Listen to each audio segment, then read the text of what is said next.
Hello, my name is Aude, and what's on my mind today is importing public lists from Koha into Aspen.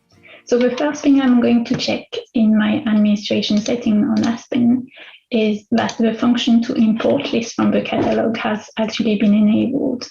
And you'll find that under primary configuration, library systems. I'm just going to open the one I'm using, which is this one, and then scroll down to catalog enrichment here. And one of the options you can tick is called Enable Importing List from Old Catalog. So that's the one you need to double check that's actually ticked. So this one is, so that's fine. So I'm just going to switch to another user into another screen, this one here. And I know that with this user, I created lists on Koha that are made public on my Koha OPAC, but now we are using Aspen for this library. So I want those lists to be transferred into Aspen without me having to pick them up again within Aspen. So here, under my list, now I've logged in, is that button Import from All Catalog. So I'm clicking on that and it automatically imports my list. I had just one list with this user, but if I had more than one, it would have imported them all at the same time. When I open this tab again, I now have my list appearing here. It's called Travel Tales. And I'm going to double check the settings for this list within Aspen. So as I said, this list was public within Koha. So I just want to double check that that's the case here as well. You may find that the first time you import this list, it's still set as private within Aspen, so that's just a bit of a security, but you can obviously switch it to public, and you may obviously want to have it show in the search results. So this list looks all fine by me here, so I'm just going to click Update to save my settings.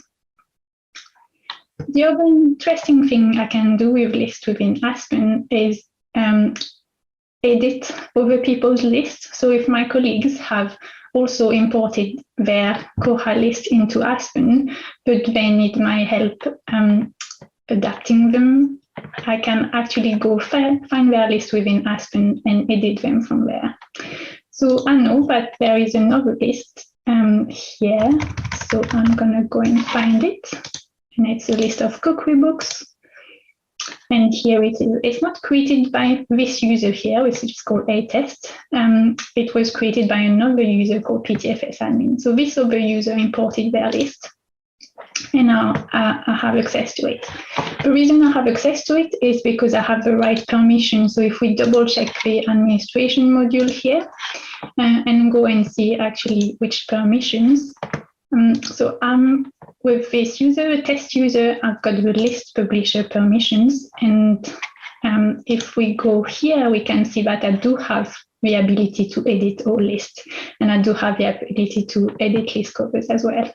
So if you want your staff to be able to do that, those are the permissions you need to double check. And what it gives you is that edit button actually in the list that they haven't created themselves. So I can go in this list here, I can change the settings, I can add a description, or I can upload a list cover. So I'm just going to do that here as an example.